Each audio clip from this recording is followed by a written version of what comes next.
Yo, yo, yo, welcome back to the show, episode 12 of the Catalyst Effect podcast. I'm Klaus, and with me, as always, is my boy Crypto Hado and Missy. What is up, boys? Hell of a week, man. It's been super busy. But, Missy, how was your week, brother? Tell us all about it. What's up? What's up? What's up? Happy to be here. Happy to be alive in the States. I've spent, Wait, is this your first episode back in the States? Yep. Yes, sir. Oh, ooh. How does that feel, brother? Weird, man. The jet lag has been real. I arrived and had to take care of family, so I've been spending a lot of time in the hospital and stuff like that, doctors. Then my first day back, I had a little fun escapade. I'm not going to talk about it on the podcast, but yo, if you want to find out more, hit me up. I got plenty of funny stories. We're going to keep it clean. But your boy definitely had some fun. Just say Missy was definitely feeling some effects coming back to the state. Hey, but I'm going to have my hippie moment here for a second. Best way to get rid of jet lag, all right? Go outside to your backyard, get barefooted, touch the dirt or the grass, and I'm telling you, bro, you'll feel a lot better. I will do that. I'll take you up on that. I'm just saying, it works. I used to play baseball in the grass, so that shouldn't be a problem. But yeah, man, it's been good being back. I'm happy to do the first episode here. Happy to link up with you next week. I know we're linking up next week, so that'll be fun. I know how we're giving how to all the FOMO. My boy's over there stuck in Texas. We're gonna fly Hado out. That's what's gonna happen. Yes sir. Art Basel 2024. Yeah. Was technically kind of supposed to be at Art Basel this weekend, but I had too much stuff come up, so unfortunately I wasn't able to make it. But it looks like everyone's having a lot of fun out there. So yeah, I mean, mainly just settling in this week, taking care of family, having a good time still. I missed being around the space.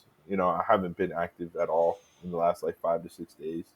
So that's kind of been difficult, I would say. But outside of that, happy to get back to it today and crush it for the next, 6 months before I decide to take a couple days off again. Hey, you watching this video right now, come closer. I got a secret for you guys. When it comes to content creation, music is everything in your videos. And if you're looking for the right music to add to your video, you may be kind of overwhelmed with your options. You might be tired of getting copyright strikes on your videos because YouTube is very unfavorable to those kind of things. Well, boy, do I have the solution for you. Head on over to pro.splashmusic.com. You can generate AI music with text prompts. That's right, you can type words like I want heavy drums and bass. Here we have samples.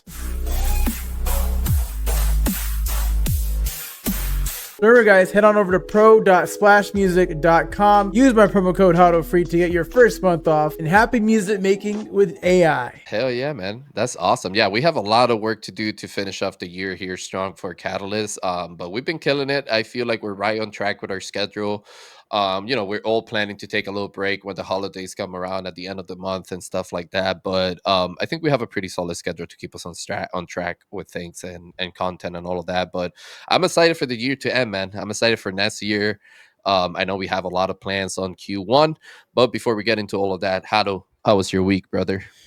Busy as always. We did boss battle on Tuesday. That was really cool, actually. With Ascension! That shit was dope.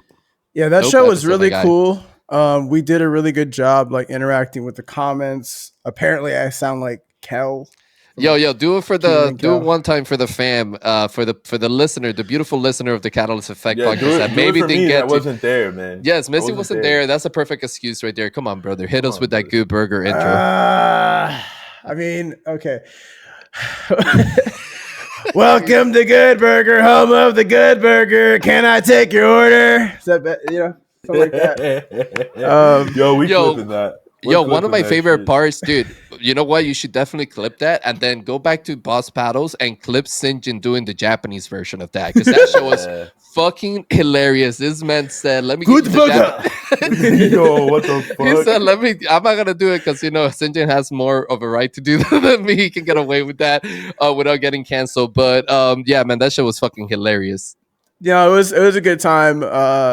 I kind of discovered how to do the show a little bit better too. Um, felt like I was the hype man of this show. So yeah, we had a good time with that. We went over time, but Sinjin was like more than happy to do so. Um, found a lot of good things coming up for Meiji, like things that are gonna come down the pipeline, and just inspirations behind Meiji, and just talking about that was really cool to find out and discover. And just so much alpha on that show. I don't know how I do it. I don't know how Yicon does it, but we get so much alpha. They're like, yeah, let me just talk about everything. It's like, bro, like keep going. Yeah, like what else? What else are we gonna find out? I think a big part of it is the format of the show, right? Like, even Sinjin was talking about it, right? Like, he doesn't often get to really like go into details of what like the whole back behind the scenes looks like in the developing process or just the game, like running a business in general, right? So, I think the format of the show and it coming from the community and things that the community are curious about really provides that platform for the team of that project to either shine or not necessarily crash, right? But like maybe they don't have all the right answers in that moment, right? And like they haven't gotten to that stage. But the people that do have the answer, they really do get a platform to outshine, and really perform and tell the crowd what they're all about and what they bring to the table. So I think that's what the show runs so well.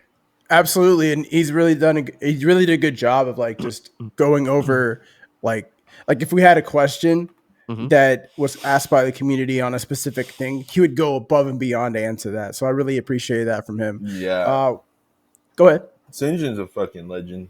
I'm glad you guys were able to get him on Boss Battle. I'm forever a Sinjin and Meiji fucking, well, A I don't want stand, to say bro, for sure. fanboy, but No, close I'm to it. definitely a stan. I'm definitely a stan for Yeah, Meiji, bro. Like I that think shit is dope. I've always he was just one of the first devs I spoke to in this space that seemed like they knew what the fuck they were talking about, and it made a very lasting impression on my journey. I, Yeah, Because he kind of gave me hope when I first started, because I saw a lot of these crappy games. I saw a lot of devs talking about the wrong things. Like you talk to them behind the scenes and they start talking about money or the types of things that building a game could do for them and their families. And St. was the first dev that I really spoke to that was like, nah, bro, like this shit is yeah, all for the I love of the game. I'll Um, go out there and say that that's been the experience for a lot of people in this space, man. I feel like Sinjin is one of those people that, a lot of people have gotten to talk to and like just get to know and like get advice from as well. He was one of the first people I talked to in the space as well. And, ever since then, I tried to support like the Meiji and what's going on over there. Even him has said it himself, right? That he knows that the game is not for everybody. And you really have to like that strategic mentality and gameplay, right?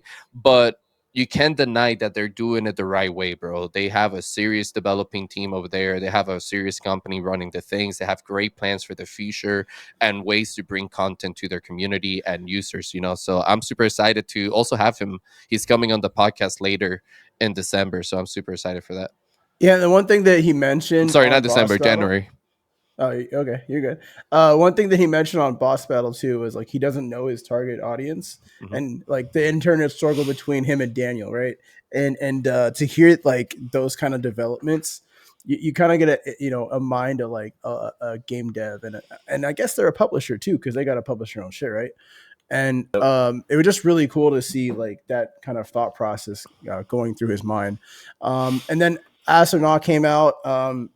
I'm a little disappointed with the episode, honestly. It just hasn't received as much viewing pleasure that I personally have, like as a standard. I thought it was kind of a weaker episode, so this week is going to be way better. Uh, I'm making the edit way better, and I kind of started up the edit like Wednesday or Thursday, right? I started way earlier because I was really upset. So because like that's my show, right? So if it's not doing well, like, I got to do something better. So yeah, we had a guest on there. I won't tell who it is yet, but yeah, stay tuned for that. And I've been training my ass off in Street Fighter. I've been grinding. I've been studying. I've been labbing because there's a bar tournament coming up in my area, and I want to go to that bar and kick everyone's ass and like get $100. So it's like a locals. It's like a locals tournament. Yeah, but it's not like actual gaming. I mean, it's a gaming bar in a way. It's like an arcade bar that they have like a PS4, So they're just and running like a little right, land tournament and type of they're thing. also running Smash tournaments as well.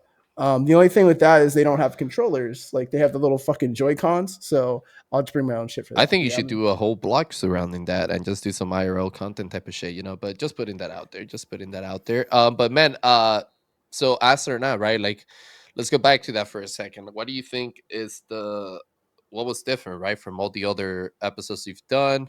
Do you think you just got a little too busy when it came to like the editing things, and you just like, you know, you're reflecting on it now, and you just have some like things you could have like improve on or like change and stuff like that? But what was the main difference you think? that's a great question.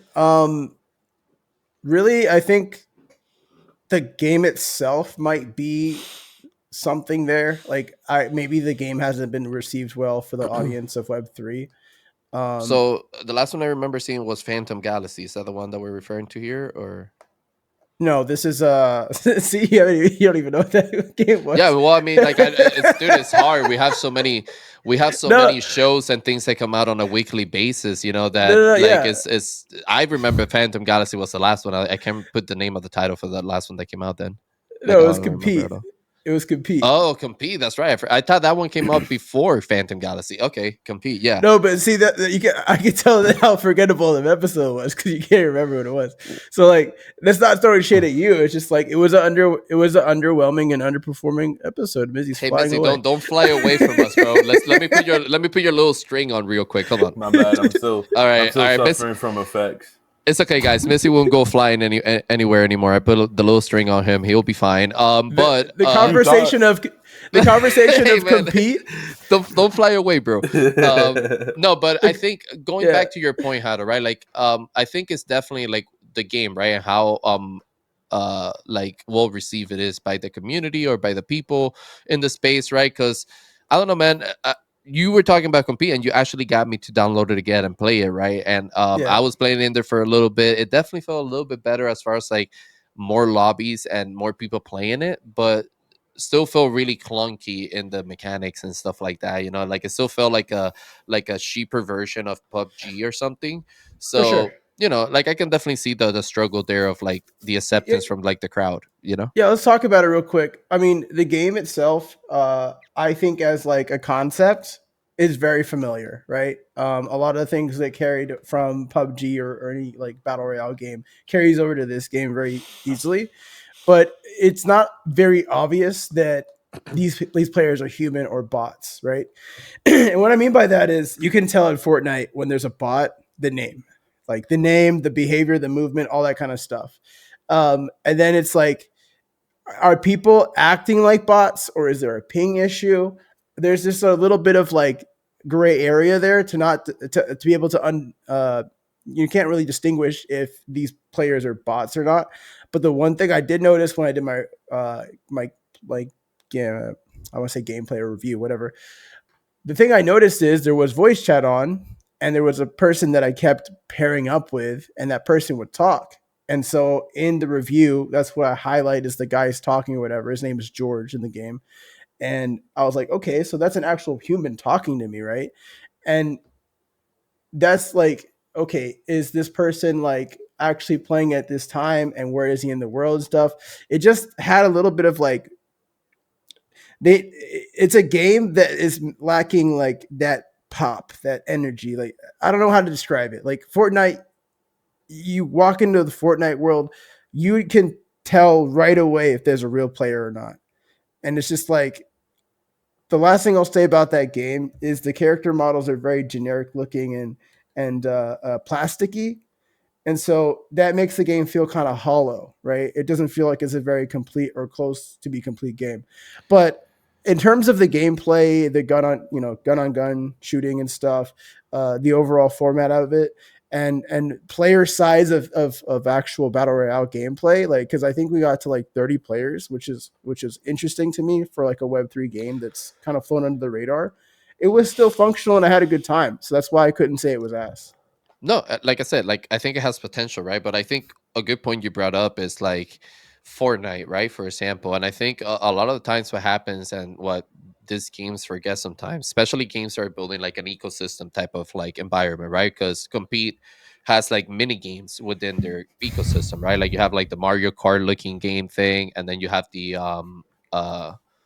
What's the other one they have? They have another one, right? I think it's the Mario Kart, and Uh, like, isn't there I another didn't one? know they had all this. Yeah, they Yeah, have they What's like. have that thumbs down about? What do you that. mean? I That mean, the dude, Mario Kart is dude, not the best dude. mechanics, and it doesn't run the best way. How But what much I time you got? but what I was gonna say, was with Fortnite, right? What happened was that they perfected the game first and the mechanics and the UX of Fortnite first before they expanded to conquer their IP plate, right? Like bringing in different IPs, bringing in like the creative world, right? And like making creative and all that type of stuff, right? So they Mhm. have a good game without having that included yet, right? Like they have perfected a good game. And I think that's what most of this game needs to do. They need to perfect, like put in all the effort to compete first and then bring in things like the Mario Kart and all these other components that you're trying to incorporate into the game, you know? Because right Yeah. now I feel like character design, for example, I would say Citizen Conflict and and Compete are pretty close in developing stages, right? Like as far as like how playable the games are, right? But for me, Citizen Conflict feels a lot nicer when it comes to like character designs, you know, and like the customization of things and stuff like that. But just You my mean the opinion. finals? What do you mean the finals? We'll get it. We'll get into that. It sounds like you have some sassiness coming for the finals there. But what happened with the finals, man? I saw you were mentioning you had tried it out. Want to talk about it a little bit? Yeah. So I watched the Game Awards and I was like, oh, I've heard of that game. It's like a Web3 game, right? And then I go to the website. Is I'm it a like, Web three? I don't see any Web3 stuff here at all. I don't see any partnerships with, any kind of Web3 entities or blockchains. And then I'm like, okay, let's just try the game out. It's on Steam, whatever. Really cool game. Awesome. But I noticed a lot of things. Like, is that the MetaMask logo that this person's wearing as they shot me? Is this the Avalanche logo? Just a little bit modified. Why is there so obsession with red of the color scheme? Isn't that the same color as the Avalanche color scheme? Like, there's a lot of parallels that I saw into like a Web3 game, but it doesn't show any kind of Web3 game or any kind of Web3 ties to it. It has an in-game currency that you can either pay for or just earn, but it's not like you can cash that out into USDT or anything. So I'm like wondering, is this like the early stages of the game and they put the Web3 stuff in later? Are these assets that you can purchase within game? Are they going to be tradable? Like, what's going on here? Because there's a lot of parallels to Web3. That Yeah, is true.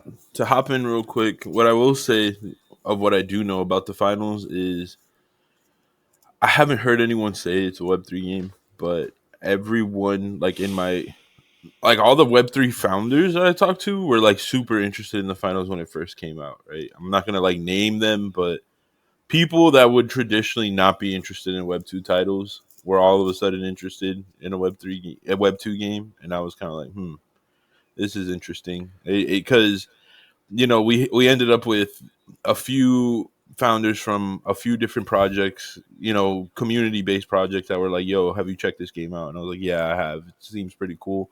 I didn't jump all over it because it was a Web2 game, and I was really really busy at the time when they had like their last beta, so I didn't try it out. But I saw a bunch of gameplay, and it looked good. It looked pretty solid. I liked the mechanics that the game has, where you're like breaking down the walls and all that type of shit, and how it's set up. I thought that was sick.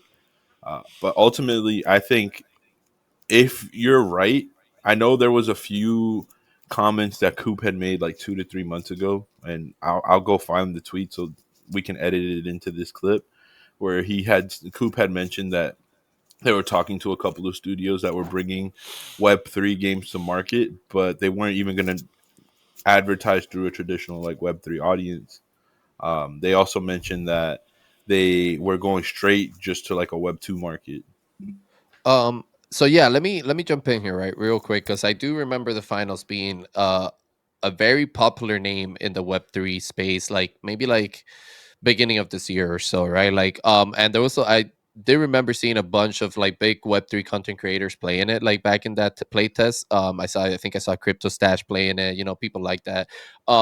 So I wanted to throw you guys a question real quick, right? Do you think that there are certain Web 2, and I'm just going to use Web 2 as a way of like differentiating the two sides, right? Like do you think there are Web 2 uh companies that are developing games, right, that are using a marketing approach to onboard Web3 gamers into their game, right? Like, so basically they're marketing their game into the Web3 crowd, but without having any Web3 integration into their games yet, right? So like they're promoting a Web2 crowd to onboard the gamers from Web3. Do you think Web2 companies have noticed like a shift of like gaming interest for gamers, right? Like people that want more ownership, people that want to trade assets, people that want to have an economy system in their games, right?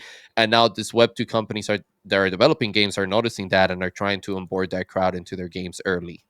I think it's simpler than that. I think it's what they're trying to do is use the technology without even mentioning it. Because think about it, if you don't have to have, let's just say like we use soft wallets for example. If you don't want people to have to go learn how to custody their own assets, right? But you still want a level of ownership in the game that they can, kind of do a CS:GO type of trading system where you could get a cool skin, and if you don't want it anymore, you could trade it, right? And that could have some kind of value associated with it.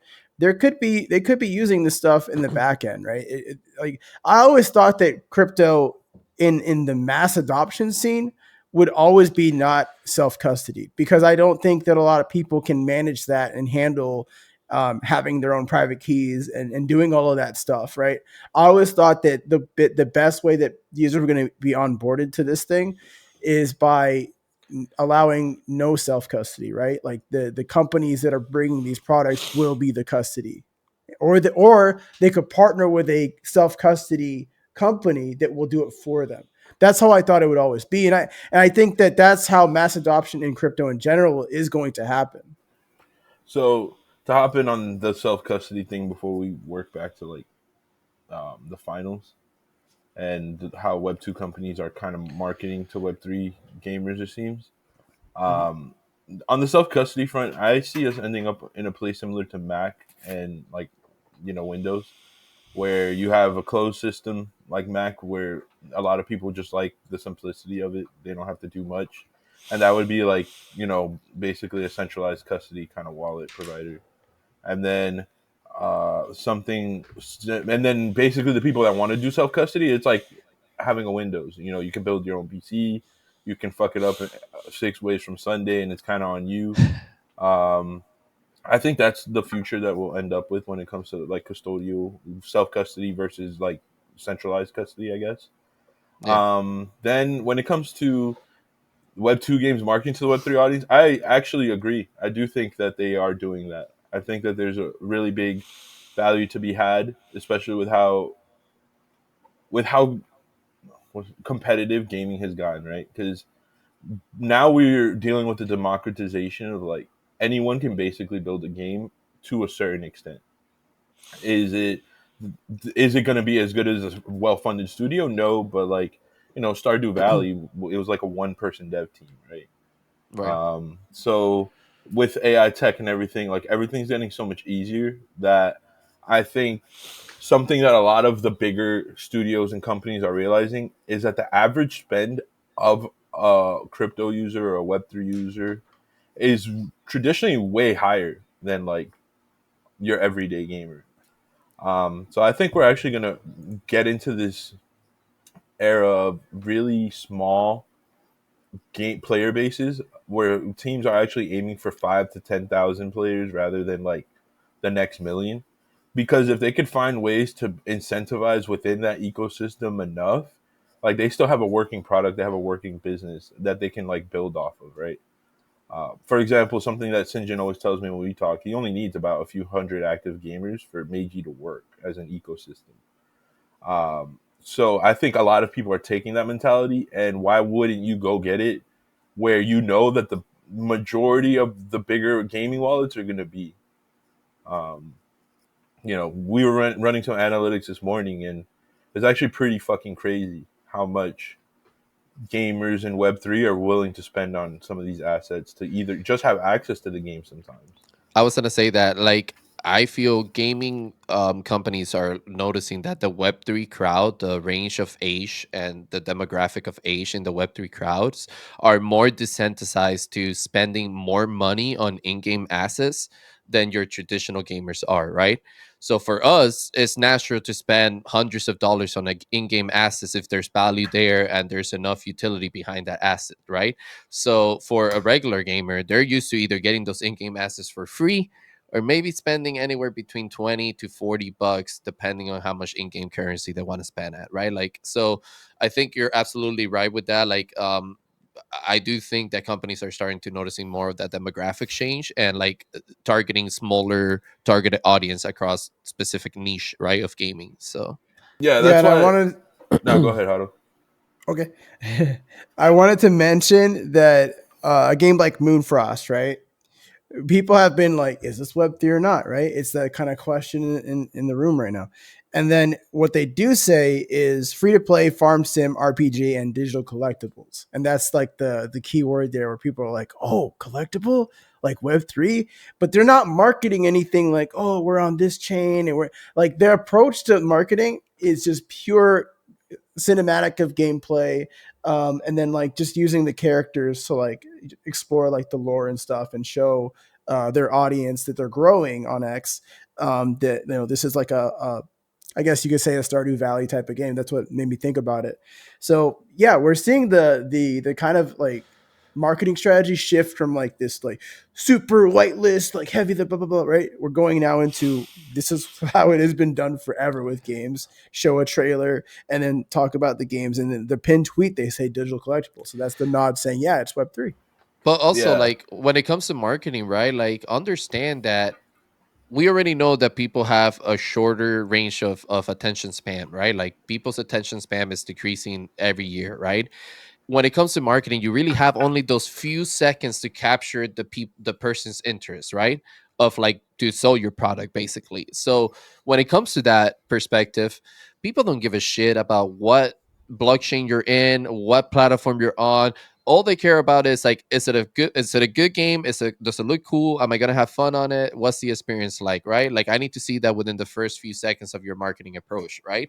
That's how yeah. you're gonna capture me, my interest, right? Like how are you gonna capture my interest? So when games spend their money on like making it so in your face of like, look, we're using Polygon or we're using this and this is what makes our game special, it doesn't have that impact like you were saying, how to, right? Like it doesn't have that dopamine impact in the viewers or the customer because they don't care about it. They want to know if it's a cool game, if they can have fun in it, and then discover all of those technologies and things being implemented into the ecosystem or game already, I think people that get excited about that type of stuff in the marketing approach are Web3 native people that have done research about that. Like they understand the importance of having the right type of layers to minimize like transactional fees and stuff like that, but The the only person that's gonna be excited about that is a fucking bag holder. exactly, Yeah, that's what I'm saying, like, right, the quote uh, unquote diamond holders, right? people Like there trying to make a quick buck, dude. yeah, like the yeah. diamond hands, right? Like what we refer to them as. Uh, Like, I just don't think it belongs in the marketing approach at all. I am very bullish on the companies that are taking the approach of like, here's our game, this is what we're about, this is our gameplay, here's like the proof of concept, here's the proof of DAUs, Yeah, if we're and talking longevity, absolutely, yeah. yeah, exactly. I look at a lot of my early writing when I first came into the Web3 gaming space was I see Web3 gaming as a luxury market for a while, just because of Yes. how much people are willing to spend. And when you think of luxury markets, like I always mention luxury markets because it's the latest experience I had right before like Web3. Yeah. And when you look at luxury markets, you don't need that many customers, right? You need like a few thousand core customers, and you're fucking chilling. Why? Because those few thousand core customers get everyone else to FOMO in and buy like the cheap products anyways. Gucci. Um, yeah, like something that we routinely would do on websites and e-commerce stores and stuff is position like a $15,000 bag or a $20,000 jacket, and then like a row under it, put like a $300 wallet. And why? Because it's a psychological thing where you're like, hey, I can I can't afford that $20,000 jacket, but I'm still rocking the same brand for like $300. So it makes the $300 purchase seem that much cheaper, right? Like versus putting a $300 item next to a $400 item, you're like, it's still $300-400. You put 20K next to $300, you're like, it's only $300. It's just different, right? So Yeah, it's a perception. I feel like gaming is gonna go through that phase as it kind of finds its way into Web3 because of the fact that for us, like people are spending what $800 on Time Wardens, big time. Obviously, there's like a financial incentive and expectation there, but I think after a certain point, big time could easily create some sort of other warden that is like uncapped supply that allows you to open up the economy for like $50 and it's like a hard price. And how many people are just gonna buy that because it looks so cheap compared to like an $800-900 Time Warden, right? Um, so when I look at those types of things, I see Web3 gaming going into that side of the market where we're going to be luxury for a while. And I don't think it's going to be as mass market as everyone wants it to be. And then as far as marketing, if I were if I were a game studio and I needed to figure out how to make my game go viral, to be completely bluntly honest, I would find a way to make 10 to 20 people really rich off of my game. And I would run around with paying a shit ton of press to be like, yo, I I made $100,000 playing this game in 4 months, and that alone, I know it's not what every gamer wants to hear. What every it's not the right it's not the right take that people want to hear, but it's the truth. If you ran around and treated this like Amazon FBA back in 2017 and just had a bunch of people talking about how they made 10 grand this month playing a fucking game, I guarantee you it would create a new genre of gamer that's like an entrepreneurial gamer. And that's like, I guess, the second wave of Web3 gamers that I see. Like an entrepreneurial minded and focused value maxi person that is going to play a game because it brings them some sort of value at the end of the day. And how much that ends up actually making them, I don't know. But at the same time, like when you run Twitch numbers, everyone wants to be a streamer, but maybe 1% of the actual Twitch streamers make a living off of it.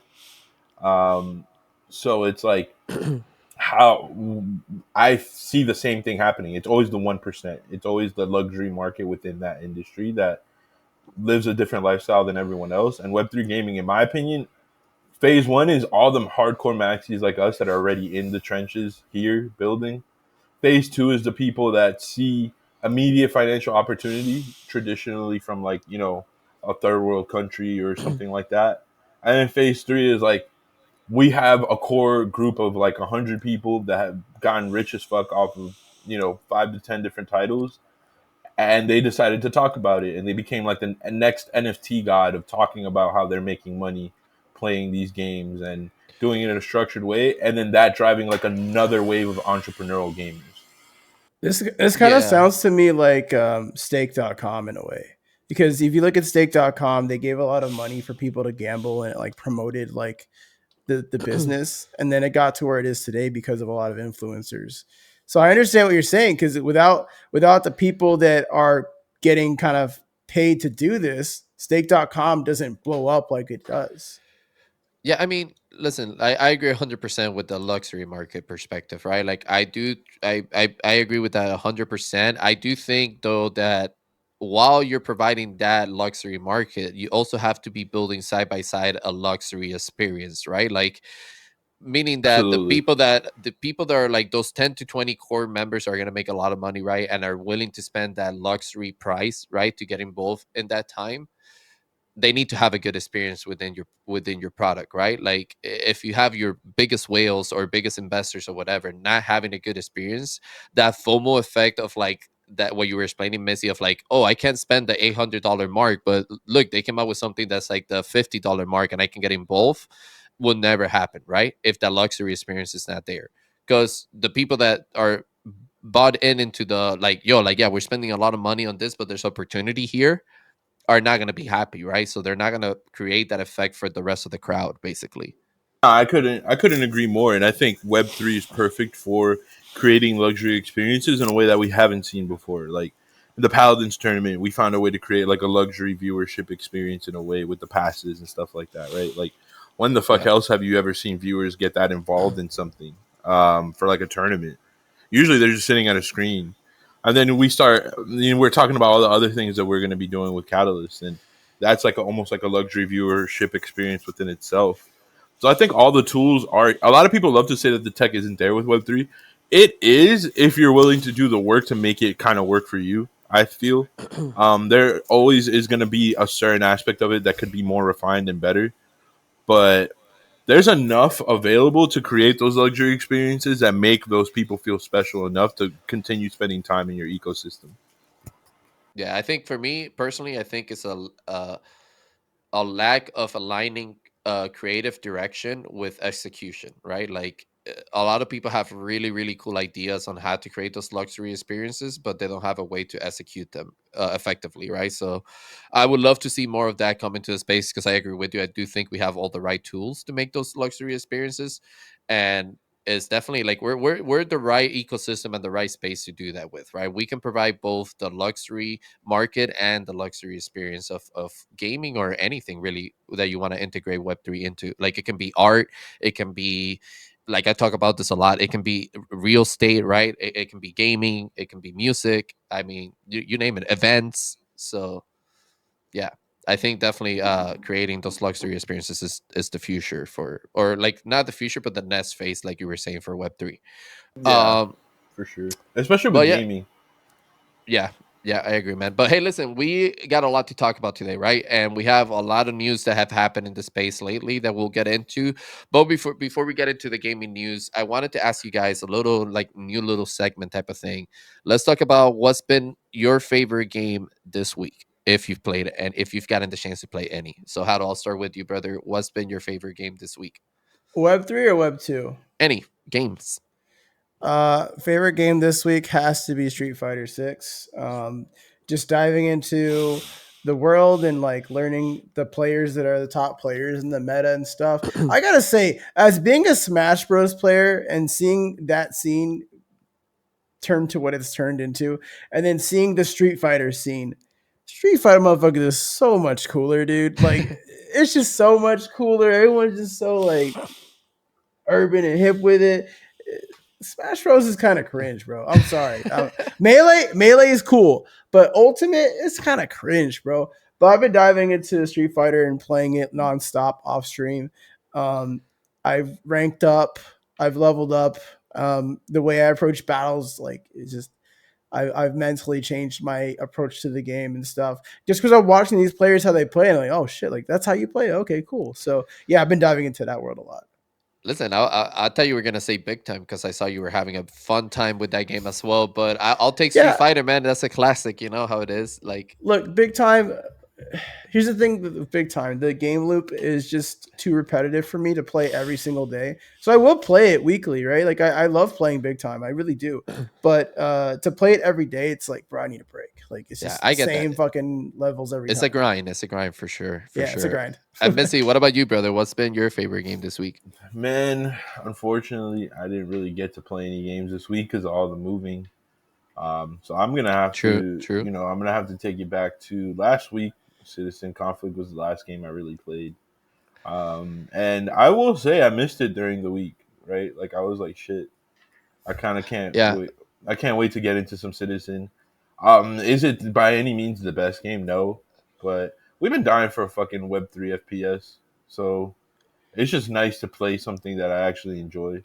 Can I just make So a I'll quick tell note you. on that game? yeah. Why is the intro the exact same as the finals? I don't know. I guess we'll have to figure out who came some first. some some copy pasta, my friend. You know how that is in the For real. space. Copy pasta all the My time. question is, But who did it first? yeah, that's That's what true. I'm saying. Yeah. Who placed the flag down first? Who got the marker first? But on Citizen Conflicts note, I think what I miss is just hanging out with the boys in there, you know, and just having a good Yeah. time and like fucking just shooting at each other and just eating shit. You know, it's definitely been a fun time with that. Missy, what would you say? Because last week you were also talking about Seraph. Citizen Conflict or Seraph? What are you picking? Um, I know those are your I two favorite genres, so it's hard. yeah. I would have right now. I would have to say Citizen Conflict only because I see more.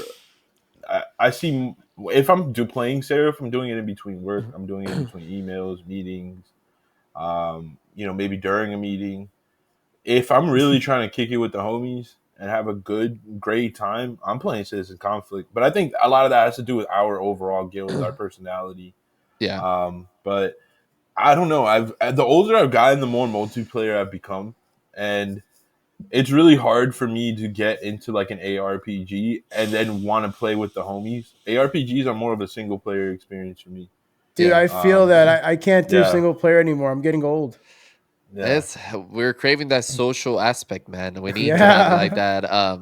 We need to have that. And I cannot play single player games. The only game I've been able to do that is Skyrim, and that's about it. But that's just always been my personality, right? Like I've always yeah. enjoyed the social interaction of multiplayer games, and The like, only the only way I can play a single player game now, honestly, I have to be on stream. I have to like share it with somebody because I can't do it by myself. It's just weird. I don't know. yeah, yeah. Well, listen, my favorite game this week is probably a title that you guys probably didn't think I was gonna say, but is CS:GO, man. CS2. I've been actually recording for the. Obviously, I was joking when I said you guys wouldn't think about that one, but I was like, um, wait, what I the was like, fuck you mean? what? Did you get a new case opening? What happened? no, no, I've actually been grinding it, man, because I started recording the new series for like the series that I'm Mm. doing for 50 hours of gameplay, of competitive gameplay to get better. And I've been enjoying it, bro, because I've been actually seeing improvement. I've been getting a little bit better with my shots, a little bit more patience with the gameplay. So it's growing on me, right? Because being an FPS player, I'm used to like my role as an FPS was always sub, so I'm used to being very like aggressive when I played and moving a lot around the map and like just like very fast paced, right? And CS:GO is not the game for that. You really do gotta take, especially if you're a beginner player, right? I've seen pro CS:GO players are absolutely cracked, or like people that are like level 10 face it, like those people are fucking cracked and they can just pop out a corner and strafe and fucking pop you in the head type of shit. But for someone like me that's just starting, I do think slowing down your movement, slowing down your gameplay, like just taking your time to pick the right corners, take your time to be strategic about checking certain angles and stuff like that. You don't always have to be prepared to pre-fire. That type of shit really does help a lot, and I'm enjoying it, man. I've been enjoying CS2. When you say sub, do you mean like you were using a submachine gun or you were a substitute for like No, the like a sub player, like you have Oh, okay. AR sub. I was a sub player. What gun did you use the most? In Call of Duty, well, I mean, my favorite sub was the MSMC from Black Ops 2. But across different games, I would say like I don't want to say it was called. I think it was the MP5 in the last Modern Warfare 2. Yeah. That My was Yeah, the man. let's meta. fucking go. That's My that one, man. baby. That's that That's one. That's the the that's the gun meta. But right see, you guys there. Yeah. might have not experienced the meta of the MSMC like I did, because that shit puts the MP5 on its place. You get me? Like I'm not even gonna Back get in into it. my day. No, I'm I'm kidding. just saying, bro. We should say back in the good old days of the last good Call of Duty title. Like right before COD became the S girlfriend. Before the So divorce, yeah. yeah, before the divorce happened, when things were good and I wasn't playing child support for those skins that I bought. But anyways, anyways, no, I think yeah, like that was my favorite sub, the MSMC, and then obviously the MP5, I and I love the MP5. It was just so buttery, man. It was it one of the is, it most is. buttery guns I've ever fucking used in any game. But see, then you Um, have also guns like the Peacemaker, like bro, like Call of Duty has had its fair yeah, man. share of guns that were fucking fantastic. The best way I can explain the The Honey MP5 Badger, is it's on paper not the best gun, but it's like having like Cloud. You'll get this because you're a photographer. It's like having that really good camera that Leica, you baby. just like you just know like you're always gonna get the right shot with it, even though it's not the best camera. Like you're Yeah, gonna get the right shot. it's a very Um, consistent gun, and it's a very fun gun to use because it's accurate. So you yeah, really Yeah. like, you can really like do a lot with that gun. But yeah, It's I just get it, very man. optimal. It's very It optimal. is, and it's yeah, like I mean, like the movement with it is perfect. Like it's a great gun. I agree with you guys, but yeah. Call of Duty just had like a great set of submachine guns. I mean, I Honey think Badger, Peacemaker, MSMC, like the Scorpion. I mean, so many, Ooh, man. I remember I think Scorpion. all my years of Call of P90. Duty have literally made it impossible for me to ever get into CS because I was always that guy. Like, my play style, right? I'm fucking running around, fucking dying 10 times, killing like Yeah, 30 people, 20 people.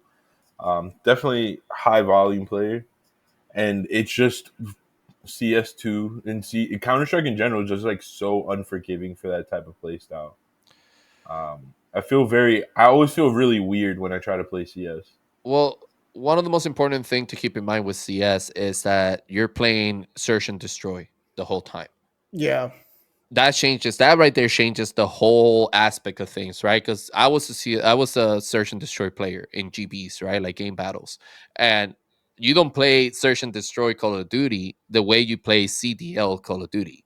You get what This I'm is a saying? And fact. I know Surge is a part of the CDL playlist. I know that, but you also have Hardpoint and Domination Ender, which are respawn games, and respawn respawn game modes are run completely different, right?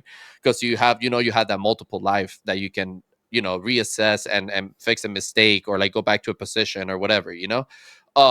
With Search and Destroy, it's all about strategic movement, making sure you guys are like people are covering the right lanes, like like there's just other aspects and things that you're thinking about with your movement that doesn't allow you to move the way that you're talking about Messi, right? Like I mean, like I said, like you when you get to a certain level, which I don't think I will ever get back to that level. I'm way past that. I'm not putting the hours and dedication that it takes to play at that level. But once you reach a certain level, absolutely, right? It's gonna feel like butter, and you're gonna be fucking hitting shots, and that's when the accusations happen, right? And all that shit. But um, Accusations. yeah, right? Like I don't know all about that. But anyways, yeah, man, like I think it's just a completely different game, and I agree with you. I'm not used to it. I'm someone who played Call of Duty for a long time.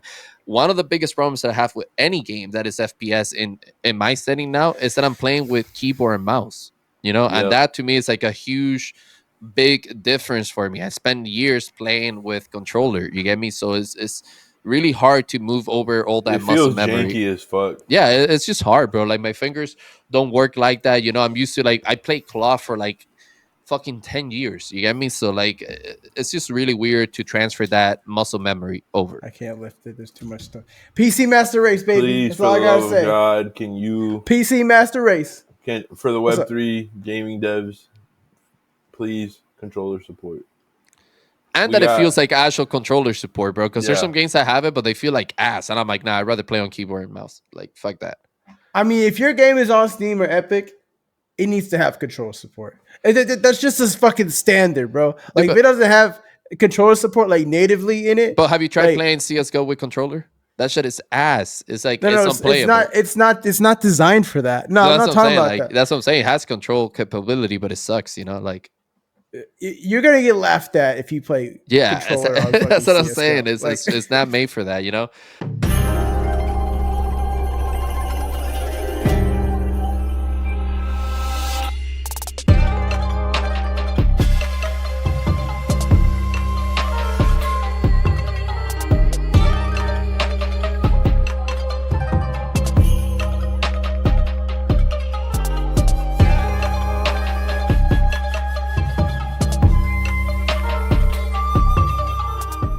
But anyways, that's been my game of the week, man. Definitely having fun with it. Looking forward to keep playing it. But let's get into some gaming news, guys. We have a ton to talk about. The biggest, well, not the biggest, but the first big news that I wanted to talk about is Champion Ascension moving over to the Amazon Prime Gaming Marketplace, right? Or like I guess like software, I should say. Um, how do you guys feel about that, man? I think is something that we're seeing more in the space, right? I know there's other titles that have moved into Amazon Gaming. I believe one of them was Gods Unchained, I believe, and the other one was NFL Rivals, if I'm not mistaken. But those are other titles that have also made the same move as Champion Ascension. But how are you guys feeling about this move? What do you think are the benefits? Is this a good move, a negative move? How are you feeling about it, Hado? I mean, it's not a negative move. I think that free stuff that you get or included stuff with a Prime subscription is cool. What it tells me is that Amazon is leaping more into, or maybe not Amazon, but these games are being seen as games, right, and not like luxury or Web3. They're just seen as games, which is kind of blending the picture of like what a Web3 game looks like. Because there's a lot of gameplay that's surfacing in this game lately that I see that it's starting to pick up an audience outside of the core Web3 audience, right? And that's important to note, because if you want to have this mass adoption that we keep talking about, you have to take this lens of Web3 off of it and approach it as a game, right? Because that's what I do on my show with Astronaut. We don't look at the games. Let's say Synergy Land, right? Synergy Land had a great mint. Let's check it out. No. We're checking out Synergy Land because we're curious about the gameplay, right?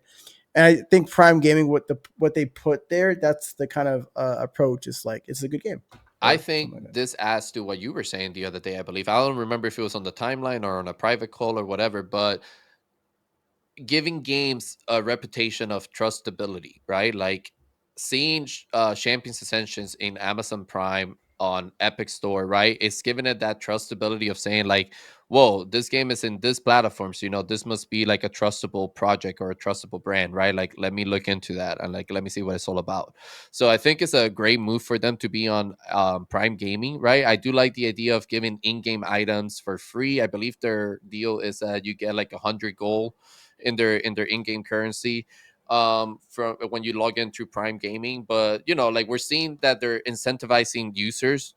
Sometimes it's even like in-game items for Web2 titles. It's not even just like the title itself, right? It can be like in-game items for League or other games like that, right? That they're receiving incentives to. And I think that's something that traditional gamers are attached to and they understand, right?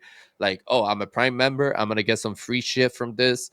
Oh, it came for this game. That's cool. What's that? What can I use this for in that game? Oh, I can buy a skin. I can buy an NFT, whatever. Let me start using that and let me look into how I can collect more of this in-game currency or in-game items. So I think Yeah, and it's a smart move.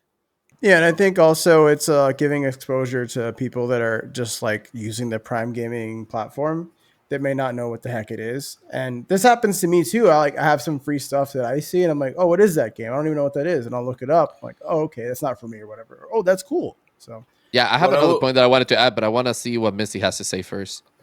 um, I'm not as optimistic as you guys. However, I am optimistic.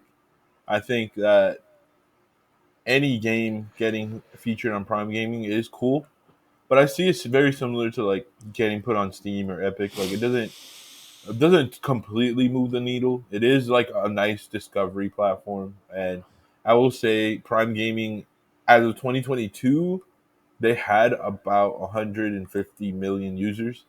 So like, that is a good amount of exposure, even if you convert a very minute percentage of that.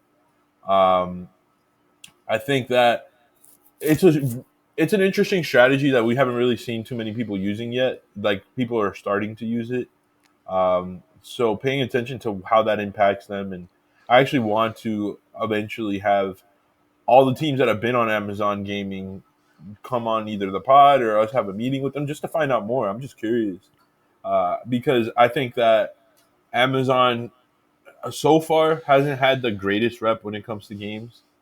So I think they, in a weird way, need developing games almost as much as the developing games could potentially need them to reach a broader audience. Amazon also has to restore its cred a little bit with the gaming industry. I forgot the name of the MMO, but that MMO that they released that was Lost supposed to World, be, yeah, the MMO that was supposed to be the WoW killer. That shit was a disappointment once you got to Endgame. or is Um, it Lost Ark? I think it was Lost World. I can't remember. The fact that I can't remember the game proves the fucking point. Yeah. And Amazon's history so far with games sucks.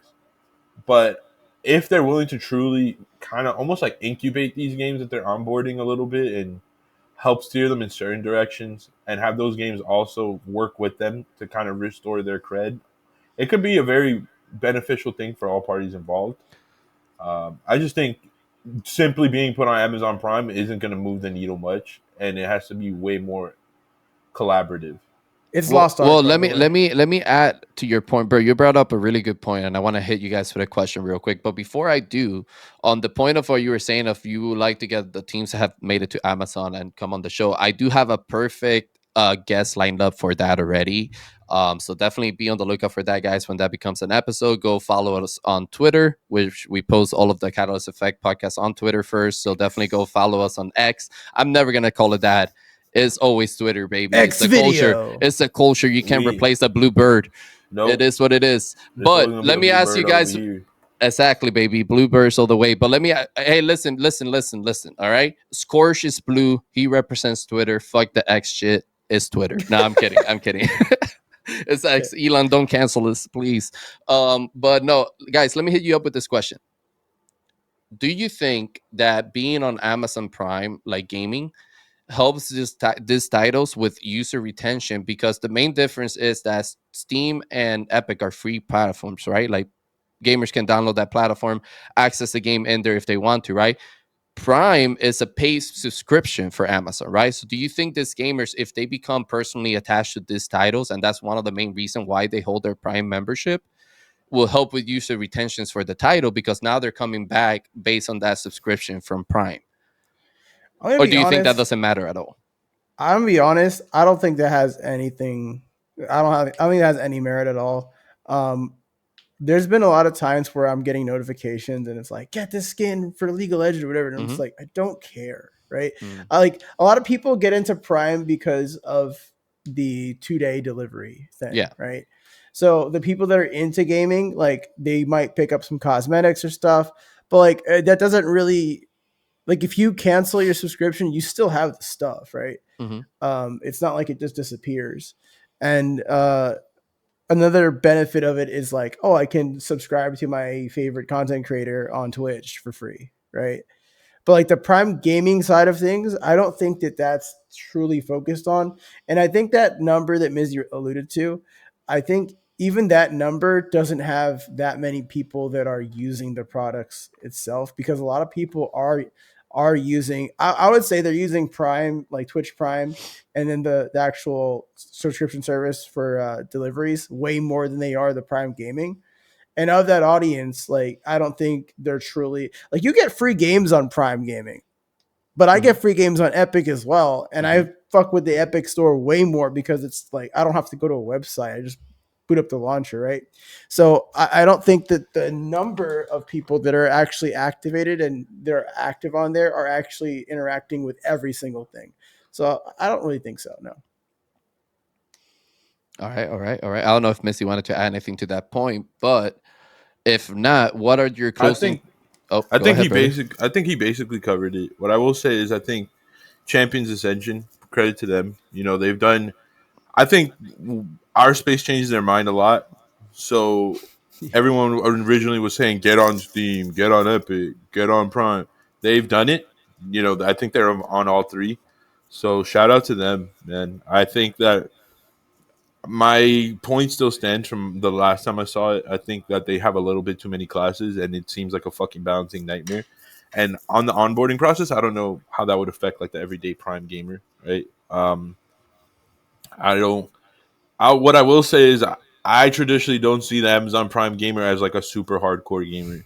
Um, Hmm. because of what Hato was saying, we don't know how many of them are actually gamers or just there for the 2 day shipping or. And I've never seen any gamer that I consistently talk to be like, "Oh shit, I got this on Amazon Prime." You know, like Yeah. A it's lot of always times like it's a, Steam. Yeah. yeah, a lot of times it's a hassle too because you have to go log in and then you have to like link your account and stuff. And I'm Yeah, telling you, like I'm lazy, and I do a lot of stuff, right?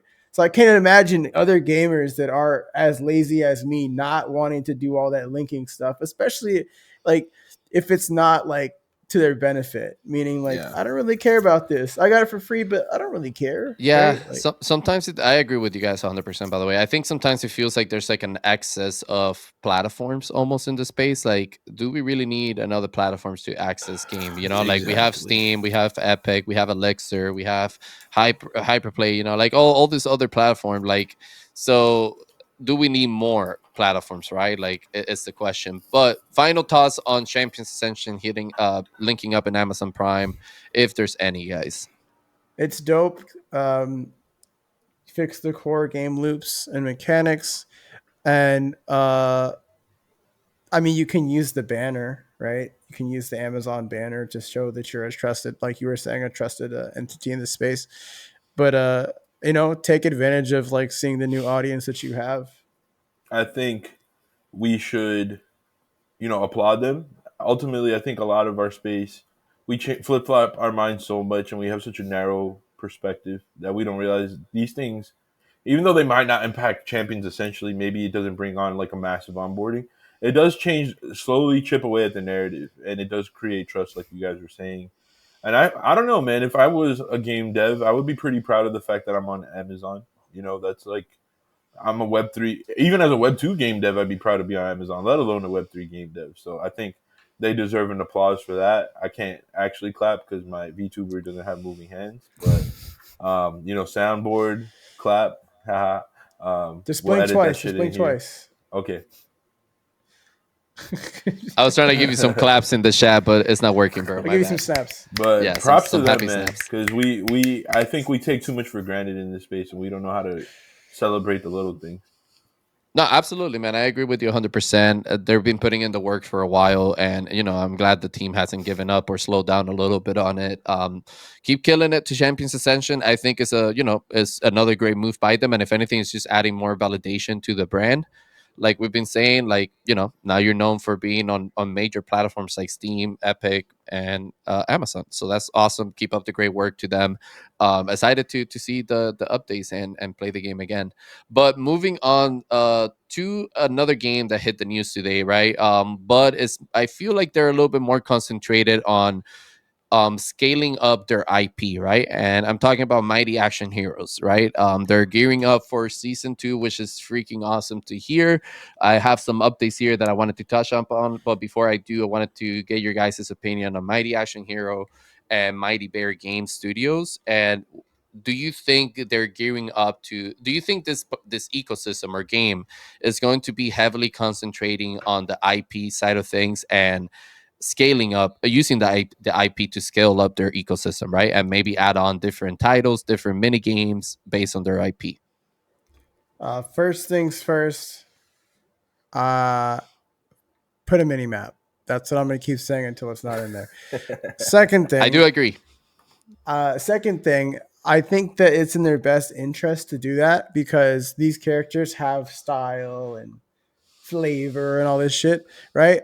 I think they need to expand on that because if we can highlight them with the OG mag on how cool their characters are and the style of the game, they should be able to do that themselves, and they should focus on that because we're looking at I don't want to call it a Lego Fortnite, but it has that kind of like feel to it where it's somewhat Roblox, somewhat Fortnite. It has style. Even the font, Mighty Action Heroes, right? The font is so different than a lot of the games that I see in this space. And this is one thing too that I want to mention. They chose a name for a game that fits the title, that fits the style of the game and the genre of the game. They didn't go with crypto block lords or blockchain fighters. You know what I mean? Like they thought this is Mighty Action Heroes. Here's the cool character. There's pizza in this game. There's so much stuff to this game that just screams Mighty Action Heroes. Like there's nothing else you could say about it.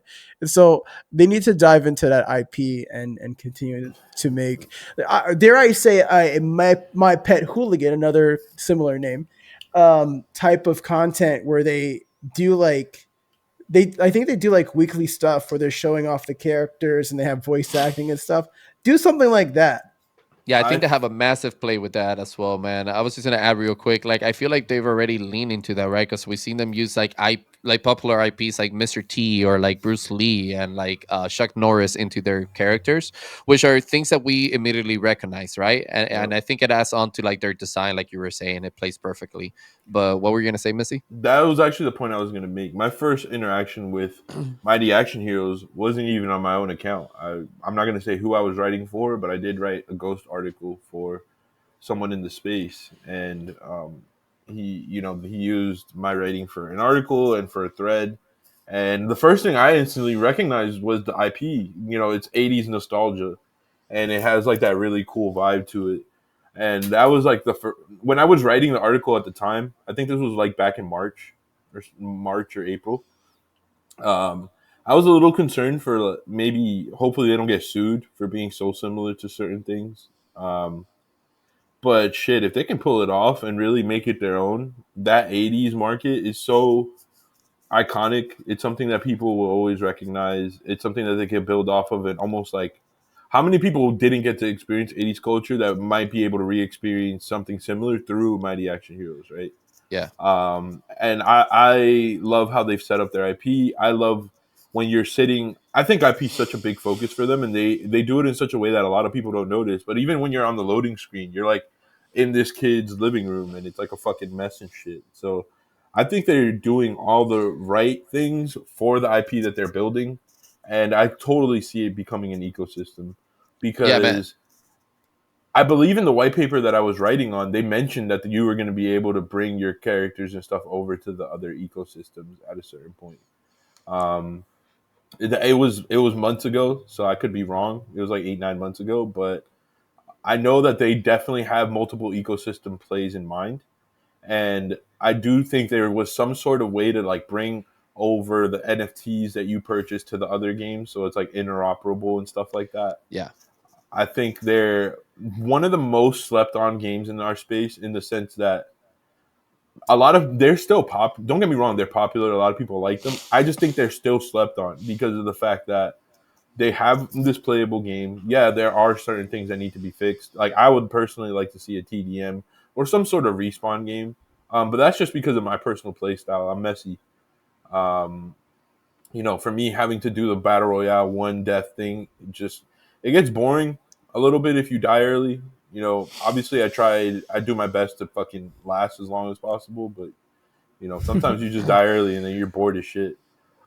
But yeah, Mighty Action Heroes, their IP, in my opinion, will probably end up being one of the bigger IPs in the ecosystem if they keep going. And bullish on pretty much everything I've seen them do up to this point because they take feedback so well. Could they implement certain feedback a little faster, like the mini map? Yes. But whenever I've spoken to their team, they've always been very pleasant. They've always been, super receptive to any feedback we've given them. More than happy. Like Sarah, they brought Sarah, their CM, to play with us. Yeah. Um, I believe that was her name. I hope I'm not butchering it, but uh, they brought her to play with us for the whole night. She was there gaming with us for like 3 hours, and that shit that's not as common as most people would think. Some people just show up for 10 minutes. Some people don't show up at all when you're hosting a game night for their game. Not that they have to. It's just always nice to see that they care that much. I Yeah. would say. Yeah, that night was a fun time, bro. But you said a bunch of things that I want to touch on, bro. I think you're absolutely right when it comes to like the IP move and them being one of the biggest IP that we're gonna see in this space. Um, one of the things you brought up was the interoperability within their ecosystem, right? And I think that will be huge, bro. I think companies or projects that are building an ecosystem or having ecosystem approach have the easiest route to achieve interoperability, right? Because they're already incubating all these developers coming into their ecosystem to develop games for their ecosystem, right? So interoperability is so much closer within that because it's all under the same umbrella versus trying to bring two ecosystem from different developing teams or whatever together from an outside perspective, right? And having them collaborate or work together to make that interoperability possible, right? So I would love to see some interoperability with the characters and stuff across the ecosystem. But I agree with you guys, man. The whole 80s perspective thing is so like well placed across the whole like title and game, right? Like, and I think they are doing it right in the sense of acquiring the licensing for like these IPs, right? Like I know when they did the Bruce Lee thing, they partner up with the Bruce Lee Foundation or the charity that was running for that, and they did like a whole special event type of thing with that IP, right? So I think that could be a potential good move to continue to acquire like IPs from like the 80s, like they're like based on popular films or popular actors. Like I would love to see a Kill Bill character inspire, like come into the IP. I think that would be fucking awesome, but one of the things that they're bringing with season 2, which by the way is called Mighty Action Heroes Heroic Ascent. One of the things that is coming with that is a new character that's gonna be called, I have it right here, what's his name, Super Satoshi, which I think is a fucking cool last name for the Web3 crowd. Um and obviously it's going to come with like its own special abilities like the rest of the characters and stats and stuff like that, which is another thing that I think they did pretty well is character balancing. But let me hit you guys with some of the new features that's going to come in this update and see what you guys think. So one of the new features is that they're going to add a beginner's grenade. So now all players can claim a classic grenade right off the bat, which I think is pretty cool for balancing. They're gonna have a revamped quest system enhances the player experience by allowing them to view and complete quests seamlessly during the matchmaking. And then season two, Heroic Ascent, introducing Super Satoshi, a new season exclusive hero with unique abilities available through the premium season pass. There's going to be new perks such as Assassin and Vampire, which brings a fresh dynamic to gameplay, enhancing the strategy and play styles available for players. They're implementing Google Play and Google Web login, which is awesome to see. No more wallet connection needed. Now you can just connect straight with Google. That's awesome. And they're also putting a tutorial for new and level one players that will benefit from informative tutorial, introducing them to the integrate quest system. So, what do you guys think about all those new features coming into season two? Fantastic. I like the assassin role. That's always my favorite role to play in MOBAs, and in other games as well. Um, I'm interested to is vampire like lifesteal? Is that what they're alluding to? I'm wondering about that. I love the names of like the things they're doing here. Like, So, I can actually let you know what it does. okay, It says it's a perk. It's for the category of gunner, and it converts damage dealt into HP. So any yeah, damage lifesteal, that's yeah, you hit it lifesteal, right on the cool. nail. There you go. Um, wait a minute. What assassin and lifesteal? Are they gonna make a MOBA? This sounds like MOBA territory to me. That makes me wonder, like, are they going to try and make a MOBA within the ecosystem? Because that would be, I don't think I've ever seen an 80s MOBA. Yo, Mighty Action Heroes, if you're watching this, please do that. That would be fucking badass. Um, I do see one problem though with this Mm. list, and I'm not gonna say it's not a big problem really. It's just, it doesn't make or break the game experience. But I still don't see no mini map. That's the only thing I have criticism about. But other than that, I think a grenade is very, very useful. And questing is something that a lot of Web3 games lack, where it's like, even in Fortnite, you have quests where it's like, you may not have won the battle royale, but hey, you visit this location, you get XP. Hey, you answered the phone call, now you get XP, right? Little things like that in the game that is like, we took time to put these things in the game. Do it so you can earn something for it, right? And that's something that Mighty Action Heroes is starting to implement. So I hope that they add some like in-game stuff, like you Not visited the phone booth. not to Cool. show citizen conflict too hard, but that was something I actually really enjoyed about their gameplay, where you have missions like daily missions and quests and stuff that you have to achieve when you play, and you're like getting loot boxes for completing some of these things. And I haven't. I think they actually opened up the loot box feature in their game like today or in a couple of days or something like that. But just something to mention, like with questing systems. What I will say is about Mighty Action Heroes, and I don't want to spread any rumors because I don't know anything behind the scenes about Mighty Action Heroes outside of the conversations that we've had with them, and it's all been gameplay focused. Um, it seems like they're leaning off of their dependency of Treasure a little bit. Because when you think of when they first started with Treasure, like they used a treasure questing platform. They did a lot of their, I would say, a lot of their marketing and distribution directly through Treasure. And now when I see how they're conducting themselves with this questing platform, with even the tutorials, it almost seems like they're becoming a lot less lenient on the Treasure ecosystem to provide that for them, which makes me a little curious as to, are they potentially going to be moving to a different ecosystem, or do they just think it's better to have used Treasure in the beginning and then they always planned on doing their own internal thing anyways? Those are questions that I just have, mainly out of just curiosity, right? Like I'll be honest, I don't hold any Treasure. I don't. I hold a couple of Mighty Action Hero assets that I won in events, and like DeFi hooked me up. I won at one of the earlier Mighty Action Heroes events, and I got some NFTs there. But I've like never been paid to promote them or do anything like that. So I'm not speculating with my bag. I'm speculating as, is this bearish for Treasure if Mighty Action Heroes is kind of saying, hey, we're building our own questing platform basically. We're finding our own ways to do tutorials, our own ways to do things internally. And maybe this sets a precedence for how other people go to the Treasure ecosystem. Because again, I know that the Treasure, like questing platform and all that stuff, was like a big additive as to why people went there. So I'm just personally curious about that. As far as the rest of the updates, I love the leech or the lifesteal update that they're doing. That shit sounds fucking sick. The assassin, I mean, that's gonna be fucking annoying. Hado and his fucking assassin, but Can you combine uh, assassin and speedster, or are those two different classes? Because that just sounds kind of broken. I don't know, but that would I'm be not annoying to sure, kill. but it is for the covert category, and it increases damage dealt momentarily after eliminating someone.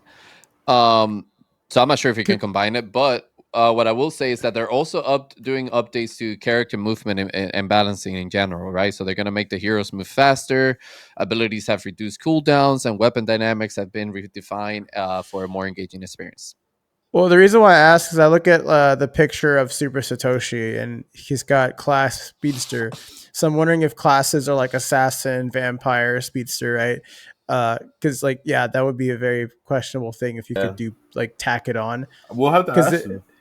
Yeah. yeah, because I guess class would be like the answer, but like to have a dash as as a vampire or an assassin, like that kind of customizability, like that's another thing I want to know is like how, what can you like customize within the classes and abilities that you can choose or whatever. What do you guys think about implementing basically like a battle pass to unlock all these incentives, right? Like, how do you guys feel about games that do that? I mean, you're a business at the end of the day, so you got to make money. So typically the price point is $10 for these things, so I would expect that to be the case here. It's kind of like the industry standard. The biggest battle royale game that I say Fortnite. They've done that since day one. So it makes sense for a game to do that. And it's very approachable as a gamer to see um, a store with a lot of things that may be a little higher than you would, want to pay for. But then you have a battle pass and it shows you everything that you're going to get for that battle pass, right? And sometimes games will include their in-game currency in those battle passes, so you could work towards purchasing stuff. So it's kind of like $10 is my gateway drug to spending $40 or $50 or whatever. So it's a very smart business move. I Yeah. think battle passes are awesome. I think they're necessary. I think they're a great dopamine hit. Um, which is in my opinion, that's like actually the best value for the battle pass. It's the dopamine hit. When you see like all these things that you're unlocking and you're like, oh shit, yeah, like I'm getting the fucking battle pass, and then you're just like constantly being rewarded for owning that battle pass. Like, yeah, man, it's fucking cool. I love it. Or Yeah. seeing your progression and you don't have the battle pass, right? And you're Yeah, like, well, I could exactly. spend $10 and just get all this shit. Well, this is adding to that connection of like implementing things within your games that gamers understand and connect to, right? Like we know what battle passes are, and we know that we want that for that dopamine effect, right? Of seeing like, oh, look at all this cool shit that I can get just for $10, right? But also it's what how to mention, right? In most cases, battle passes have a way for you to earn enough in-game currency that's gonna give you enough balance to purchase the next battle pass that's gonna come out, right? And then what that does is that it creates that user retention, because now like users are seeing this and they're like, all right, like I can either hold my, I'm gonna use V-Bucks, right? Like from Fortnite as an example. I can either hold my V-Bucks and buy the season 3 battle pass when it comes out free of charge, right? Where I don't have to spend $10 anymore because I've made enough in-game currency to buy the next one, right? When it comes out. Or you know what? I really fuck with Fortnite.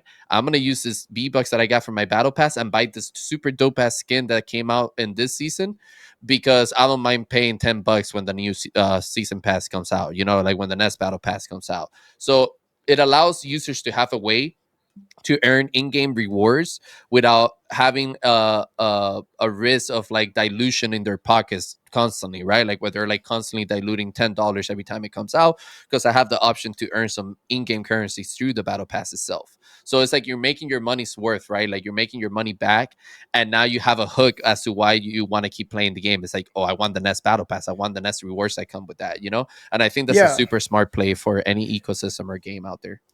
And the difference here with Web3 is like we talk about ownership of your assets, right? You could have like a player that is familiar with the Battle Pass ecosystem get an NFT, right? Yep. And then they can take that NFT and see how much valuation it is. And then you're like, whoa, I spent $10 and I got this NFT that's worth $30 or $50, Yep. whatever, right? A light bulb goes off in their brain. It's like, okay, this is why people are talking about Web3. And then that starts to create a domino effect where people are like, yo, you got to get into this game because I'm playing this game. I spend $10 and I'm making money by reselling things that I'm getting from the battle Battle pass, pass. right? That's how it works. And especially for titles like this, that almost every item is an NFT, right? Like it can be an NFT character, it can be an NFT grenade, a skin, whatever, right? And these are, if you make those tradable items, like you're saying, how to write, that's exactly right, right? Like you're hitting that dopamine of like, dude, I got this shit for $10. I get all this cool unlockables, and some of them can be NFTs that I can sell for double, triple the money, hopefully, you know? Or even if it's not, like I can still sell them and make enough, generate enough revenue to buy more rare NFTs from the games, or like more season passes or battle passes, whatever I need. You know, it creates that true sense of economy within an ecosystem, in my opinion. So, It could even be a ticket where you could put it like Farlight has like the raffle tickets or whatever. You could have a ticket where it's like, now I have the opportunity to put something in this loot box and then I get something nice out of it. And it's just a rarity kind of thing where it's like, it could be something like dog shit or it could be something really rare. And I wouldn't have gotten that access if I didn't buy the battle pass. and the options are endless, right? Because like you have a game like Yeah. Mighty Ashen Hero where you have crafting and stuff involved, right? And like you need certain Mm. materials to make a grenade Hmm. and stuff like this, right? So like it can be materials like crafting material. I mean, it can be anything, right? And I just think that battle passes is something that's very familiar to gamers and people that play games in general. So they don't mind um spending like money on those type of products, right? Like they see something for $10 is very usual for them to spend that type of money. So I think it's what you're saying, how do I think it's like where you price that battle pass, like that price range, that's gonna make the effect like more known or not, right? Like if it's something outrageous like $100, probably a lot of people are not gonna go for it. But if it's something within the $10 to $14 mark, I see a lot of people like seeing the benefits of holding one. Yep. All right, man. Well, let's move on from Mighty Action Heroes. Definitely. Any closing thoughts, by the way, that you guys want to give on this? I think it's a great move for them. I'm super excited to play season two. I know we plan to continue working with Mighty Action Heroes and Catalyst, so just super excited for all the updates coming. Really, We just need a Mighty Action Heroes mini map, and then Mighty Action Heroes will be mini perfect. map. Bring the mini maps. Always put it on. Give me some I red dots. I'm really interested in this idea of a potential Mighty Action Heroes IP MOBA. Obviously, way down the line because they have other things to figure out. But Hado made some really interesting points with like their class system and how that also factors into a full ecosystem of different titles, different games, different styles. So I'm interested in that. He also mentioned something that I didn't get to touch on, where it was like almost like this Lego Roblox thing. Now, honestly, I could see them really running with like a movie almost series with that type of shit, where it's like a unique audience. Almost like I consider things like Legos, Muppets, like they're like their own unique, universal kind of audience. Um, I could see them even tapping into that on an entertainment perspective. So again, really bullish on the Mighty Bear IP and the Mighty Action Heroes characters and scene that they have so far. Yep. They just think of things in a really cool light, which I appreciate.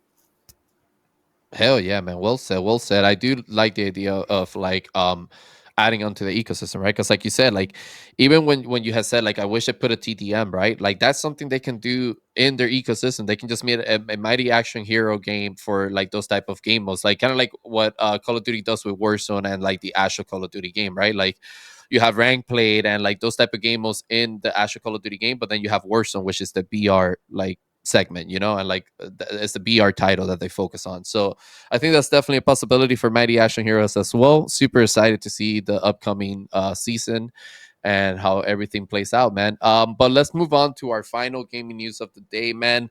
Is basically Elixir acquiring Lit Lab Games. We've all used Elixir here. I feel like I think we've all played games in Elixir. I'm not sure if maybe Missy. I don't know if Missy tried any games in Elixir, but Yeah, um, I've used Elixir. all right, perfect. Yeah, so Elixir is basically another launcher, right? Like another, like basically like Steam or Epic. But I feel like Elixir, what differentiates Elixir a little bit more is that they really lean into being the incubators for Web3 titles, right? Like most of the titles that live in their platforms are Web3, or maybe all of them are. Actually, I'm not sure on that, but I feel like most of the title across their platforms are Web3. But how do you guys feel about this acquisition, man? Miz, you can go ahead first. I've been going first, so unless he's not ready. Missy's like, Honestly, I don't have anything I to say. I find it a very unique and interesting move. I would personally, I was trying to actually behind the scenes research more on what games Lit Labs has before I I gave like an official opinion on how bullish or excited I was for it. I do think this is we saw this kind of becoming a natural progression with a lot of these launchers because where are they making the money, right? Like they gotta basically find a way to. They've created distribution. I guess I see launchers almost very similar to what we do, but super different at the same time. Where we're kind of like this media house, like distribution network, where it's like after a certain point, it would make sense for us to release and launch certain products. And for them, same thing, right? Like they're this one of the basically the two launchers everyone talks about in Web3 is Hyperplay and Elixir. They have distribution. They have people that trust in them to provide access to good games and safe games. I think that's the unspoken utility of a lot of these launchers in Web3. It's the safety. Um, Even though I have had one of our security guys kind of give me some nods on some of these launchers, and they're not necessarily as safe as everyone would like to think. They're still a lot more safe than most things.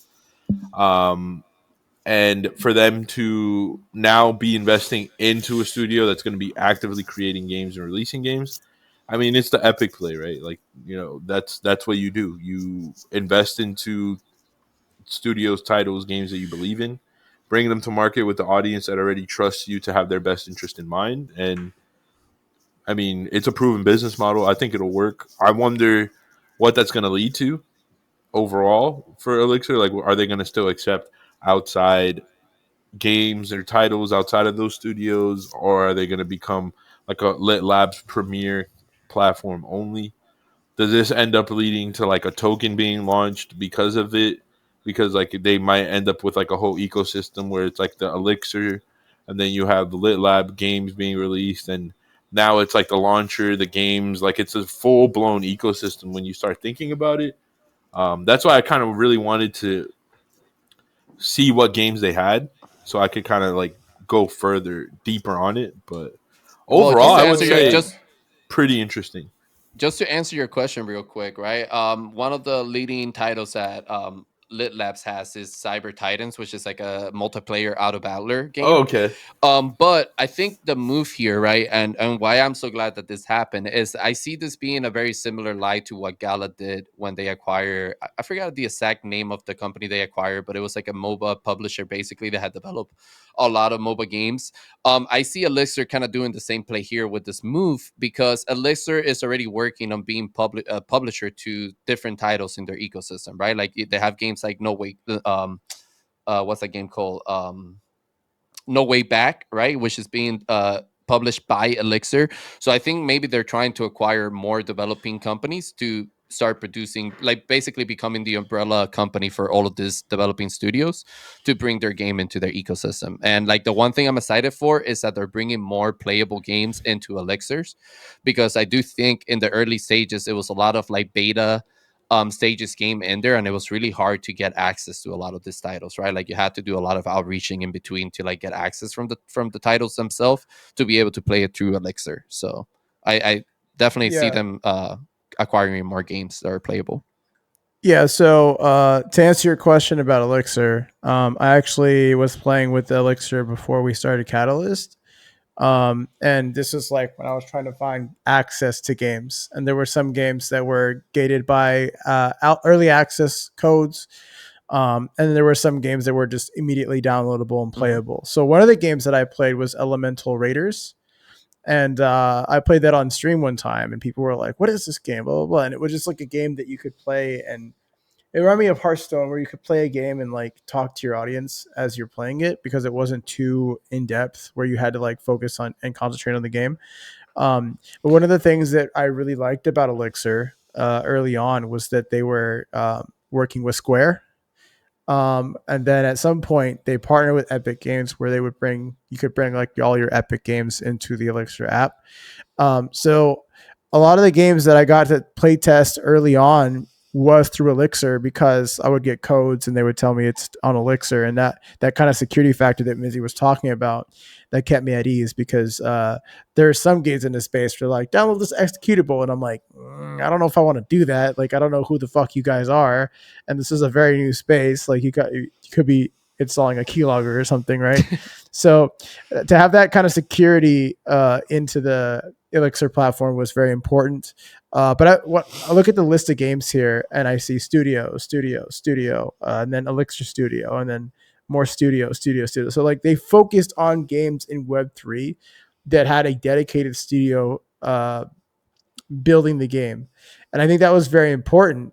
Another thing they mentioned here in this article is Solana, Polygon, Avalanche, Binance, Ethereum, and Sui blockchain, right? So it was a very diverse multi chain platform. And I always thought that multi chain was going to be the future. And I really like that Elixir didn't have a bias when it came to what chain the games were from. So those are the kind of things that make me like Elixir in the first place. And so to have like an official, I guess, I'm gonna say accusation, acquiring of the actual games that they've kind of housed for a while, I like to see that, because that tells me that they're here for real. Not only are they being backed by two different big giant Web2 companies in the gaming sphere, they're here to stay, and they're here to make a name for Web3 in terms of like actual gaming, right? Another game that I remember play testing was Tolan Worlds, right? That's another game that I only could play through Elixir, and those kind of games are just very familiar to a gamer, because it's like a pixelated Game Boy Advance looking game, but it's got like this Web3 part of it. And here was the first time ever that I played a game where it was like showing that it was minting an NFT for me in game, in the game text itself, right? I didn't have to go to a website. I didn't have to go like everything. By the way, like Elixir, you connect your wallets and stuff. I didn't have to go to any external shit. It was all internal, right? And to me, that was like the first time I ever done that, right? There was some value there. So I'm really excited to see them expand, right? Because I think they've been kind of forgotten too. Because a lot of people are like, get on Steam, get on Epic, right? And so to see them building within and partnering with Epic and working alongside Epic, I love that. So I'm really happy to see this move. Yeah, they're definitely making some right moves over there, man. I think another thing they did a while back that was super innovative was that they had started like a stream creator like program where they were bringing streamers to live stream, like being a live stream program for Elixir. I think it was maybe, I want to say Erica was working with them at some point, like doing that type of stuff. But I thought that was genius, and I'm not sure if the program is still ongoing or if it fell through or whatever. Maybe they shifted gears from there. But I thought that was the first time that I saw a Web3 native like launcher bring Web3 creators into their launcher, right? To provide a big part of the educational concept that came with Web3 games, right? Because I do think if you're in a launcher, right, that is giving you access to Web3 games, but then you see a little tab at the top that says content or live streams or whatever, and when you click on that, the content that you're getting right from that is all educational content for Web3, or even if it's not educational and it's entertaining content for Web3, it's still Web3 native, right? You're still seeing another player, another creator go through the experience of that game for you, and learn from it, right? And like learn how to do the right things, like what you were saying, how to, if there's a game that does like minting of an NFTs from the game itself within the game, maybe there's a user that doesn't know what that means or like what that process looks like, and now they can find a content creator within the same launcher that can teach them that, and I think that was a very powerful move as well. But like I said, I don't know if they're still going with that initiative. Yeah, they had like the little side panel where you could like see the featured streamers and stuff. Yeah. And a lot of times they weren't playing Web3 games. So I don't know if that's why maybe they kind of pulled the plug on that. Because if your partnered person isn't playing a Web3 game, they're just playing CSGO or something, right? Right. Because I think I'd tune in, they'd be playing CS. It's kind of a bad look for it. So, I mean, maybe doing like featured videos might be a better idea or a better venture for them to approach. But yeah. Yeah, I mean, like I said, I don't know the exact details of the program, but I do think there was a lot of potential there to like provide that educational piece that's missing in Web3, right? To like help onboard people, or like not even on board, just help people make the right choices and understand like the ecosystem a little bit better. So Yep. I think there's definitely potential. But man, nonetheless, again, flowers to all three of these titles that we've talked about today, like these three companies we've talked about today, because they're making great moves, and it's just really awesome to continue to see companies in Web3 continue to build, continue to make cool partnerships, cool collaborations, and just bring more experiences into the space. But boys, any final closing thoughts for today's this week's episode? I should say, not today's episode, but this week's episode. Any closing thoughts for this episode of the Catalyst Effect? Paddle? Oh, me. Okay. Um, yeah. Closing thoughts. Stay tuned. Well, I keep saying this, but I keep realizing that the episode will already be out after this podcast. So I hope you enjoyed the astronaut this week. Boss battle as well. I can't wait for that. To build out that show. It's been a fun ride. Be on the lookout for a video surfacing on Catalyst in general that may or may not involve all of us. Ooh. And video games that are there are people that are making games in Web3. Don't forget the mini map. Okay. No, I'm just kidding. Yeah, closing thoughts for me. I'm proud for the progress that our space has made. Shout out to Champion. Shout out to Mighty Action for continuing to build. Shout out to Elixir for make that's a pretty boss move in my opinion. Would love to see how it develops further. I am very. I don't know. I think that these are the types of news that I'd like to highlight because it with token pumps and things going on, a lot of people kind of don't pay attention to this stuff during this time of the market. Mhm. And this was the stuff we lived for just 2 months ago when things Yeah. weren't pumping, right? So, Yeah. so for those of us that are interested in the long term perspective of this industry, it's been a pretty bullish week to see stuff like this. And I can't wait to fucking dig back into it next week. Now that I'm taking care of all the things that I had to take care of in real life, and really just get cracking on ending Q4 on a high note and just going in guns blazing all of 2024. It's all I can think about. It's all I breathe about. All I sleep about. Like fucking A, bro. Like, oh, yeah. Go ahead, man. Go ahead, Cloud. Take it away before Hell I yeah, keep man. babbling, Hey, bro. man, listen, man. Listen, bro, you hit it right on the spot, man. Like I said, I'm super excited, and mad flowers to all the games that we talked about today, and the ecosystems we talked about today. They're super bullish on companies doing it right and continuing to build in the space and add onto it. But we are finishing off season 1 of the Catalyst Effect, guys. We have our last episode coming up next week, but it's going to be a super special one with some of our friends from the space. So definitely tune around for that. Listen, quarter 1 of next year is gonna be a fucking dream. I'm super excited, man. I'm super excited to execute on everything we have coming up and going on. But yeah, man, check us out next week. We'll be back next Friday, like always. We'll see you guys then. This has been the Catalyst Effect Podcast, episode 12. Another great episode this week. We'll catch you guys on the next one. Peace.